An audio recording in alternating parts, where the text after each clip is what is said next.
Coisa boa, a doutora Emília Olha já só. está aqui Em lindamente ritmo, né? no clima de São Pedro. Claro, lógico. A gente é nordestina, sergipana por demais, tem que aproveitar, né? Ela é sergipana arretada lá de Lagarto. Lagarto, exato. Bem-vinda ao Balanço Oh, Geral. que Bem-vinda, bom TV revê-la, Atalaia. viu? Ótimo Muito revê-la bom. também. É. Vamos então às perguntas. Esse é um dos quadros de maior interatividade com o público aqui. Quadro Seu Direito aqui na tela do BG. Vamos então à primeira pergunta na tela.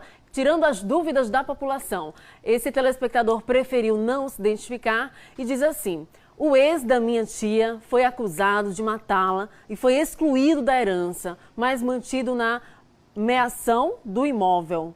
Gostaria de uma explicação. Pronto. Olha, essa é uma pergunta muito interessante, porque tem coisas que eu vou falar aqui que muita gente não sabe ainda. Tem gente, por exemplo, que faz uma atrocidade dessa, pensando que vai levar vantagem. A lei já estabelece que quando a pessoa é atingida com a tentativa de homicídio, ou mesmo é um homicídio consumado, se estava pensando em receber herança por conta disso, não recebe. Isso aí, herança primeiro é uma coisa que se trata pós-morte. Então, se houve morte com esse motivo, a pessoa é desligada. Há uma previsão na lei de ingratidão, de indignidade. Então, a pessoa não vai receber essa parte da herança. Agora, o que me chama a atenção aqui é uma outra pergunta, que é a questão da meação. A meação está ligada ao regime de casamento. Então, aí, provavelmente, ele poderá ter direito a essa meação, porque está ligada à questão do que foi construído juntos. Ele perde também, sabe o quê? O direito de habitação, porque está ligado ao direito sucessório, direito de herança, a habitação de ficar naquela casa. Portanto, eu penso que está bem explicado isso aí. São duas situações. A perda por causa da indignidade, né, da morte, e a meação ele ainda consegue ter, porque foi construído juntos, é regime de casamento. Então ele consegue ter acesso a esse direito por causa da meação. meação. Só, a apenas. meação. É. Pronto, esclarecida então a dúvida no quadro Seu Direito aqui com a doutora Emília Corrêa. Próxima pergunta na tela para a gente conferir. Sérgio Leão, ligado com a gente no bairro Jardins, aqui na zona sul da capital. Eu trabalhei um período sem registro. Esse tempo conta para a minha aposentadoria? Olha, Sérgio, boa pergunta. Porque existe muita coisa, né, na relação de contrato de trabalho. As pessoas às vezes começam a trabalhar, não tem registro, aí lá na frente quer fazer o registro, mas também não resolve a parte anterior. Então, nesse caso, se a pessoa pode comprovar através de alguns outros documentos, ela pode comprovar através de testemunha também, mas para fins previdenciários, lá na frente, ela não perder aquele tempo para fins previdenciários de aposentadoria, de benefício, algum benefício auxílio doença, alguma coisa assim, tá? Mas basicamente é isso. O que ela vai assegurar são os fins previdenciários, que é direito também, e ela não pode perder. Agora tem que procurar essa prova e juntar junto ao INSS. Então, olha lá, reúne a prova. A prova normalmente, né? sabe? Prova, pode ser prova testemunhal, mas não só a testemunhal. Alguma prova também documental. Às vezes um recibo que ele teve, às vezes uma conversa, um contrato, mas que depois não teve assinatura na carteira, mas não perde esse direito futuro. É importante, né? Com certeza. Quadro Seu Direito, esclarecendo as dúvidas dos telespectadores. O Elias Almeida, no bairro Jardim Centenário, ligado com a gente. Me envolvi em um acidente em uma rodoviária e gostaria de saber de quem é a culpa. Olha, Elias, é muito interessante isso também, né? E aí, como ele não disse exatamente sobre o acidente, como é que é esse acidente, a gente tem alguma coisa que é muito recorrente, que é animais na pista. E isso gera acidente. Então, cada caso vai ser um caso. Mas só quem não vai pagar o pato aí nesse caso, que eu estou dando exemplo, é o animal. Se o animal tiver um dono particular, é ele que vai responder pelos danos causados, alguma lesão causada, ou até morte, é ele que vai responder. Se não tiver dono esse animal, quem vai responder, certamente, na área de competência dessa rodovia, certamente vai ser o Estado, certo? Ou seja, a pessoa não vai sair ilesa. Mas, às vezes, algumas situações, né, que não se consegue alcançar dados, informações, que hoje é mais difícil, sempre se consegue, mas quem vai ser responsabilizado? ou o proprietário de um animal, se for o caso do animal, né, do acidente. Estou pegando aqui em tese a situação, porque ela não trouxe detalhada. Tem que trazer os detalhes do acidente, é bom que traga detalhe, que aí a gente informa bem especificamente. Ou então o Estado, se não tiver dono, o animal não tiver um dono, um particular.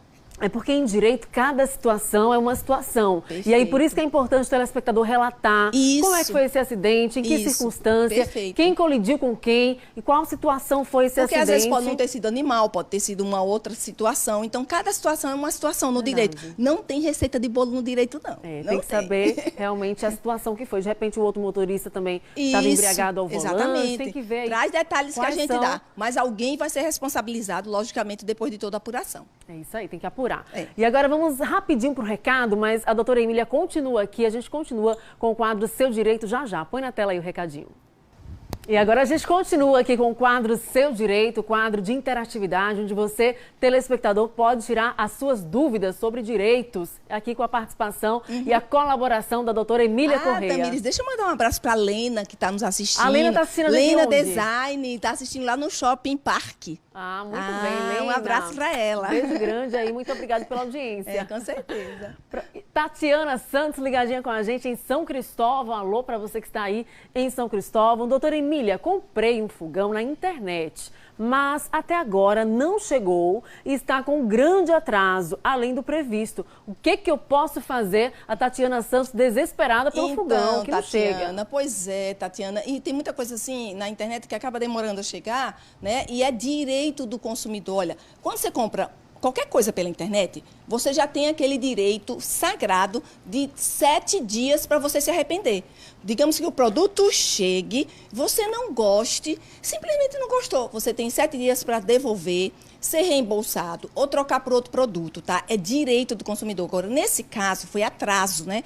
E se o atraso for realmente um atraso significativo, você também pode devolver e pedir seu dinheiro de volta. Mas antes, tenham cuidado de passar e-mail para a loja ou para o local que você comprou, dizendo que não recebeu, reclamando, para justificar isso aí. É muito importante. E caso eles não cumpram com o dever e a obrigação de lhe restituir, né, de cancelar essa compra, aí você vai no juizado especial e também denuncie no PROCON, que certamente você vai conseguir. É direito do consumidor. Direito. E aí esse e-mail vai funcionar como prova. Como prova da demora. Isso é importante, né? Porque às vezes demora demais mesmo. Então não tem justificativa. E é direito do consumidor, principalmente em compra fora do estabelecimento comercial. E aí com o e-mail ela vai ter como comprovar, estabelecer no e-mail que data estava prevista a chegada desse fogão, quantos dias ela ficou esperando sem fogão, porque aí entra uma série de danos, inclusive morais, né? Com certeza. Ela pode ser depois ressarcida, receber algum dano moral em relação a essa espera, né? Essa espera-se desse jeito e ter todo o valor restituído. Ela pode ter aí, então, faz o registro no e-mail, já vai planejando isso para ficar tudo registrado, para depois ter aí o seu direito assegurado. Vamos então à próxima pergunta na tela aqui no Balanço Geral da hora do almoço. Esse telespectador ou telespectadora não se identificou e fala assim: quero me divorciar. Caso eu saia de casa, perco meus direitos? Olha, essa pergunta é uma pergunta tão recorrente, é uma dúvida de tanta gente, Tamires, que você nem imagina. Então, foi muito boa ela surgir. Não perde o direito, de jeito nenhum, tá? Quem perde o direito e que venha a ser considerado o abandono de lá, é aquela pessoa que simplesmente vai embora, que pelo menos está 2 anos ininterruptos, ausente, sem dar notícia, sem nada. Essa pessoa realmente perde. Mas aquela pessoa que sai porque não tá se sentindo segura, está sendo ameaçada, está em risco, ou simplesmente sai porque quer terminar, ela vai tomar a providência do divórcio e ela não vai perder os direitos dela em nada. Abandono de lá é uma coisa, você sair porque terminou ou porque não está dando certo mais, você vai tomar a providência seguinte e já demonstra que não houve abandono de lá, mantido todos os direitos. E aí essa saída de uma das pessoas que não quer mais prosseguir no casamento vai ser uma saída até se resolver a papelada dos bens, a papelada do divórcio. Mas essa pessoa tem o direito de sair, é o direito de liberdade dela. E ela sai, o direito de liberdade dela, o direito de decisão dela, aí ela sai e vai tomar as devidas providências do divórcio, da separação, ela vai tomar as atitudes e fica muito bem demonstrado que não foi abandono, até porque o abandono, a lei diz que tem pelo menos 2 anos de ausência, ausência total, ininterruptos. E de repente essa pessoa quer sair apenas para ter um diálogo melhor, para suavizar, e evitar conflitos, né? E outras coisas mais, né? Conflitos e até morte. É verdade, até violência morte. É muito importante. Complicado. O quadro Seu Direito no Ar, tirando as suas dúvidas aqui com a doutora Emília Corrêa. Próxima pergunta na tela. O Fernando Silva está ligadinho com a gente em Itabaiana. Um abraço coisa aí pra boa. ele. Terra da cebola, terra dos Itabaiana, caminhoneiros. É pertinho de Lagarto. É verdade. Eu vejo aí os itabaianenses sempre presentes e os lagartenses também ligadinhos aqui na TV de Sergipanos. Doutora Emília, gostaria de saber se tem um valor correto para a pensão alimentícia. Olha, Fernando, excelente pergunta. Sabe por quê, Tamires? É outra dúvida muito recorrente. Existe história de ser um salário, meio salário. Não existe. A lei não prevê nenhum valor determinado, fixado. É o caso a caso que vai determinar esse valor. Tem gente, por exemplo, desempregado, pais desempregados. Então, ele não tem como, às vezes, honrar com um salário, nem meio salário, né? Então, é uma coisa que não tem determinação por lei. É o juiz que vai observar a necessidade. Olha, o juiz se ampara em duas coisas: na necessidade de quem precisa receber e na possibilidade de quem vai pagar. Então, analisado isso, é que vai se determinar o valor. Normalmente, quem está desempregado ou quem está empregado e ganha um salário mínimo, por exemplo, o juiz determina cerca de 10%, 15% do salário. Mas, mesmo assim, cada caso é um caso, mas não existe um valor determinado por lei. Importante aí, o juiz analisa a situação financeira de quem vai conceder essa pensão. E a necessidade. E a necessidade de quem vai receber a necessidade, ela pensão. sempre existe, sabe, Tamires? Mas a possibilidade nem sempre existe naquilo que a mãe está querendo receber. Então, isso é analisado, é ponderado e o juiz determina. O bom é que tem acordo entre os dois e fecha um valor e honra. Que seja justo, né? Que seja justo. E que seja possível, né? Possível, perfeito. Olha, chegou mais uma perguntinha aqui pra gente, chegou essa pergunta aqui agora há pouco. Fala assim: eu trabalhei 2 anos em uma empresa e era descontado o valor do fundo, mas quando eu fui desligado, eu descobri que esse fundo de garantia não estava sendo depositado pela empresa onde eu trabalhei. Esse período vai contar para a minha aposentadoria? O que pode ser feito aí nesse caso? Essa pessoa vai precisar, com certeza, entrar com um contato com o advogado para que, se não tiver um acordo, a empresa tem que pagar, tem que honrar. Não foi erro do empregado, foi erro do empregador. E o empregado não pode ter esse prejuízo de jeito nenhum. Se não for resolvido amigavelmente, ela não pode perder, ela vai entrar com a ação, né? E certamente ela vai ganhar e não vai ter nenhuma perda em relação a essa questão. Então, para entrar com uma ação nesse caso, o que é preciso reunir de documentação? Olha, a documentação, ela vai demonstrar o tempo que ela passou lá, ela vai puxar um extrato. É importante que ela requeira o extrato do FGTS dela, que vai ali já vem demonstrando que não houve um recolhimento. E quem faz esse recolhimento? O empregador.